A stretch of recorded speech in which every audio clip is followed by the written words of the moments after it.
இப்போ exercise 1.2 third sum பார்க்கலாம். Find the some. Add பண்ண சொல்லுங்க. First subdivision 7/5 + 3/5. இப்போ டினாமினேட்டர் ஈக்குவலாக இருக்கா, அப்போ காமனாக ஒரு 5 போட்டுக்கோங்க. அவங்கள்ட்டேருந்து 7, இவங்கள்ட்டேருந்து +3. 7 + 3 என்ன கிடைக்கும்? 10 கிடைக்கும்.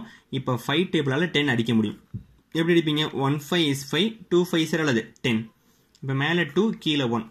கீழே 1 இருந்தாலும் ஒன்றுமே இல்லாட்டியும் 1 தான், பிரச்சனை இல்லை. அப்போ 2 தான் இதுக்கு ஆன்சர். எடுத்து எழுதிட்டேன். அடுத்தது 7/5 + 5/7 அப்படின்னு இருக்கு. இப்போ டினாமினேட்டர் பார்க்குறேன், வேற வேற இருக்கு. இது இப்போ எல்சிஎம் எடுத்து தான் ஆட் பண்ண முடியும். எப்படி எல்சிஎம் எடுன்னு கேட்டிங்கன்னா, கீழே தனியாக மல்டிப்ளை பண்ணிவிடுங்க. 5 × 7, 5 7 சார் எவ்வளவு? 35. அப்புறம் கிராஸ் மல்டிப்ளை பண்ணுங்க. இந்த 7ஆல் அங்கே மல்டிப்ளை பண்ணுங்க. 7 7 சார் எடுத்து எழுதிட்டேன். ப்ளஸ் இந்த 5ஆல் இங்கே மல்டிப்ளை பண்ணுங்க. 5 5 சார் எடுத்து எழுதிட்டேன். இப்போ அடுத்த டேபிள்ஸ் தான். 7 7 சார் 49 ப்ளஸ் 5 5 சார் 25 பை கீழே 35 போட்டுட்டேன்.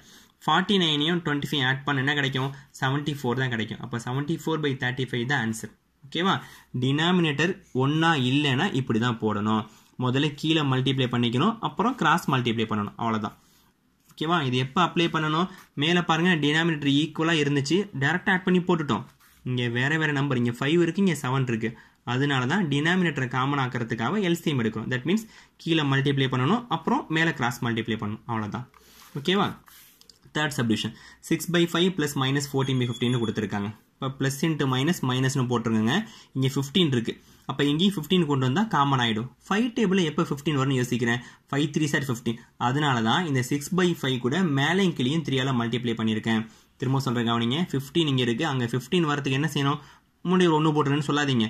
5 டேபிளில் எப்போ 15 வரும்னு யோசிக்கணும். அப்போ 6/5 அப்படியே எடுத்து எழுதிக்கிட்டு 5 டேபிளில் 3 டைம்ஸ் வந்தால் 15 வந்துடும். அதனால் மேலே கீழேயும் 3ஆல் மல்டிப்ளை பண்ணியிருக்கேன். 6 3 சார் 18, கீழே 5 3 சார் 15. இந்த ப்ளஸ் இன்ட்டு -14 15 முடிஞ்சிச்சு. இப்போ பாருங்கள், ரெண்டு பக்கம் 15 காமனாக இருக்கா? 18 - 14 போட்டுருங்க. 18ல் 14 போயிட்டா பாக்கி உள்ளது 4/15. இதான் ஆன்சர். ஓகேவா? அடுத்தது ஃபோர்த் சப்டிவிஷன் போகலாம். இங்கே மிக்சடு ஃப்ராக்ஷனில் கொடுத்துருக்காங்க. அவ்வளோதான். மிக்சடு ஃப்ராக்ஷன் கொடுத்து என்ன செய்யணும்? இதே மூலம் மல்டிப்ளை பண்ணிக்கணும். 3 4 சார் 12, 12 + 2 உள்ளது -14/3. இங்கே 7 12 சார் 84, 84 இந்த மேலே உள்ள 5 ஆட் பண்ணால் 89. அப்போ 18/12 கிடச்சிருக்கு. இப்போ 3 டேபிளில் 12 வருமா? யோசிச்சா போதும். 3 டேபிள் எப்போ 12 வரும்? 4 டைம்ஸ் வரும்ல. அதனால இவங்க கூட மேலே கீழே 4ஆல் மல்டிப்ளை பண்ணியிருக்கேன். 4 × -14 என்ன கிடைக்குன்னா -56/12. இங்கே 89/12. இப்போ காமனாக டினாமினேட்டர் கிடச்சிருச்சு. சேர்த்து ஒரு 12 போட்டுக்கோங்க. மேலே இங்கே -56 ப்ளஸ் இங்கே 89.